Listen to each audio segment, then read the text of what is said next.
മൃഗങ്ങൾക്ക് ഞാൻ വെള്ളം കോരി തരാം എന്ന് പറയും. എന്ന് വെച്ചാൽ ഇത് ഒരു എബ്രഹാത്തിൻ്റെ കാലത്ത് മാത്രം നടക്കുന്ന കാര്യമല്ല. എന്നെല്ലാം ദൈവത്തോട് നമ്മൾ വളരെ ഇൻറ്റിമസി ഉള്ളവരെ വെച്ചാൽ ഈ ആധ്യാത്മിക ജീവിതം എന്ന് പറയുന്നതിൻ്റെ അർത്ഥം എന്ന് വെച്ച് കഴിഞ്ഞാൽ ഭക്ത ജീവിതവും അനുഷ്ഠാന ജീവിതവും അല്ല. നമ്മളൊക്കെ പാലിക്കണമെന്ന് ഭക്ത ജീവിതവും അനുഷ്ഠാന ജീവിതമാണ്. അത് ആധ്യാത്മിക ജീവിതമാണെന്ന് നിർബന്ധമൊന്നുമില്ല. ആധ്യാത്മിക ജീവിതം എന്ന് പറയുന്നത് ദൈവമായിട്ട് ബന്ധമാണ്. ആ ബന്ധമുള്ളവരെ നല്ല ബന്ധമുള്ളവർ ഇൻട്രാക്ട് ചെയ്യും, സംസാരിക്കും, അതുപോലെ വിശുദ്ധിയോടെ ജീവിക്കും, അങ്ങനെ കരുതലോടെ ജീവിക്കും. അപ്പോൾ അതുപോലെ തന്നെ ദൈവം നമ്മളോട് സംസാരിക്കുമെന്നും അതിന് കോൺക്രീറ്റായിട്ട് നമുക്ക് എവിഡൻസ് തരുമെന്നും കൃത്യമായ തെളിവുകൾ തരുമെന്നും ആഴത്തിൽ വിശ്വസിക്കുന്നവർക്ക് തീർച്ചയായിട്ടും ദൈവം തെളിവുകൾ കൊടുക്കുന്നുണ്ട്. എല്ലാ കാലത്തും കൊടുക്കും, ഒരു സംശയമില്ല അത്. പക്ഷേ ആ സ്ത്രീ ഈ സമയത്ത് കിണറ്റിൻ്റെ കരയിൽ വരുത്തുന്നതും വെള്ളം ചോദിക്കുമ്പോൾ അവളത് കൊടുക്കണമൊക്കെ ചെയ്യുന്നതെല്ലാം അതിൻ്റെ പിന്നിലെല്ലാം ആ സ്ത്രീ അങ്ങനെ ഒരു പുണ്യമുള്ള സ്ത്രീയാണ് ഈ ചോദ്യക്കൊക്കെ കൂടുതൽ കൊടുക്കണത്. ഈ ചോദ്യക്ക് കൂടുതൽ കൊടുക്കുന്നത് ദൈവ പൈതലിൻ്റെ ഒരു മുഖമുദ്രയാണത്.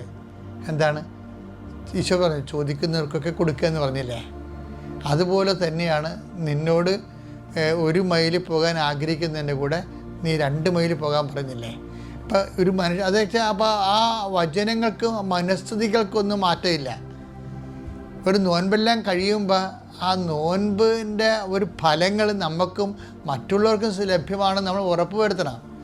അല്ലാതെ നമ്മൾ ഇന്ന് കഴിക്കാനുള്ളത് നാളെ 2 നേരം ഇന്ന് കഴിക്കാനുള്ളത് നോൻപെടുത്തിട്ട് നാളെ അതുകൂടി കഴിക്കണ പാർട്ടിയില്ലേ? അത് ജഡികനാണ് ശരിക്കും. പണ്ടത്തെ ആണെങ്കിൽ ദൈവത്തിൻ്റെ വചനം അറിയാൻ പറഞ്ഞ കാലങ്ങളിൽ ദുഃഖവെള്ളിയാഴ്ച വരെ മനുഷ്യൻ കശുവണ്ടി ചുട്ടു തിന്ന് യൂതന്മാരുടെ കണ്ണും പൊട്ടിച്ച് 2 ഏമ്പൊക്കെ വിട്ട് കുരിശിന് വഴിക്ക് പോയിരുന്ന അങ്ങനെ വിവരമില്ലാത്തൊരു കാലം ഉണ്ടായിരുന്നു. ആ കാലങ്ങളെല്ലാം മാറിയിട്ട് ഇന്ന് മനുഷ്യൻ പാലിക്കുന്നവർ അതിൻ്റെ ചൈതന്യത്തോടു കൂടിയാണ് ദൈവവചനത്തെ ജീവിതത്തിൽ പ്രതിഫലിപ്പിക്കണത്. അപ്പം ഇവളോട് വെള്ളമാണ് ചോദിക്കണത്. വായിച്ചുള്ളത് അബ്രാഹത്തിന്റെ ഭൃത്യൻ അപ്പോൾ അവളുടെ അടുത്തേക്ക് ഓടിച്ചെന്ന് പറഞ്ഞു, ദയവായി നിന്റെ കുടത്തിൽ നിന്ന് കുറച്ച് വെള്ളം കുടിക്കാൻ തരിക. പ്രഭു കുടിച്ചാലും അവൾ പറഞ്ഞു. തിടുക്കത്തിൽ കുടം താഴ്ത്തിപ്പിടിച്ച് അവൾ അവന് കുടിക്കാൻ കൊടുത്തു.